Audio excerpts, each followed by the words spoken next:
Yan, so magandang araw sa inyo lahat mga paps. So welcome back sa ating channel, no. And sa araw na to, meron akong i-update or ano lang, i-flex lang dito, no. Bali, meron tayong tanggap ngayon isang TCL lang, TCL nga, 43 inches Google TV. So ito yung kanyang model. Ayan. Model niya is 43P726. Ayan. So ang problema nito, no, kasi sabi ng mayari, na pagdating nito, nawalan daw ng backlight, no. Nawalan daw siya ng backlight kasi nung inilawan ng mayari gamit yung spotlight yung kanyang screen, meron daw siyang nakitang logo ng TCL pero napakadilim kasi walang ang ilaw yung kanyang backlight. So tama yung mayari na wala ng backlight yung kanyang unit. So chinik natin, hindi naman yung backlight yung problema, okay naman yung kanyang backlight, tinis natin ng backlight tester. So yung naging problema niya is yung kanyang, ito yung kanyang diode, no. MBR 3200 yung diode na gamit dito para mag-supply sa kanyang backlight, no. So ang ginawa natin, meron tayong order dito, labing 20 pieces, no. In-order natin to sa online. So ito yung ginawang pamalit natin, hindi na SR5150. Video nilakihan natin, ginawa nating SR5200. So 200 volts na siya yung kanyang maximum carrying voltage capacity.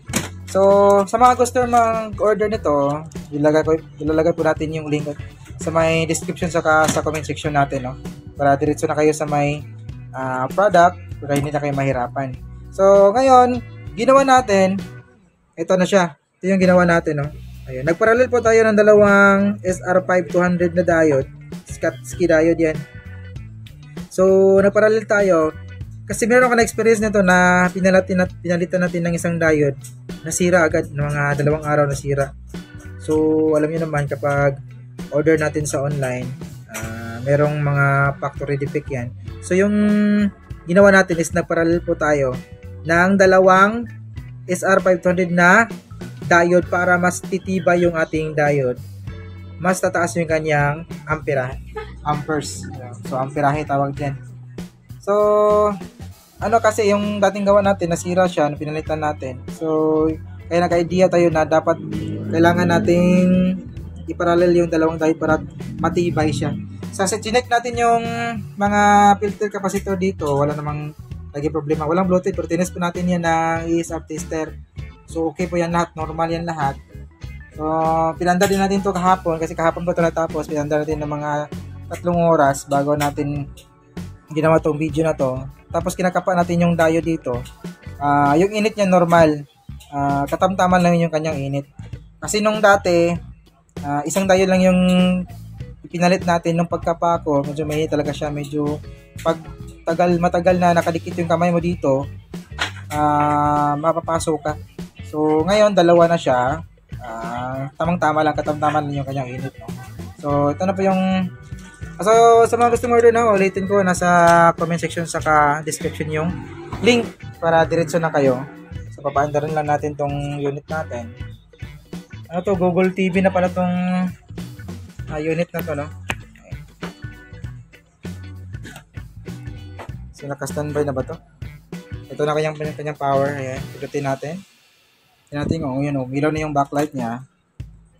So dito, angat natin ng konti, labas yung logo ng TCL. So ito yung nakikita na may-ari nung inilawan yung kanyang screen. Logo talaga na nakikita, oh. Kasi matagal yung kanyang startup ng logo niya, ayan, oh. Yun, Google TV na siya.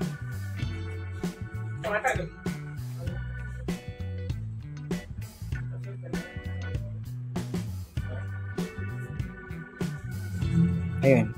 So medyo matagal yung startup niya kanyang Google TV. So yun, okay na siya. Oh, good. So tinas natin to ng mga 3 oras kahapon. Okay na siya, normal na. So i-close lang natin to. And so yun lang itong video sa araw na to, no. And sa mga kapwa technician natin, kung gusto niyo nasa description lang yung link ng product mo.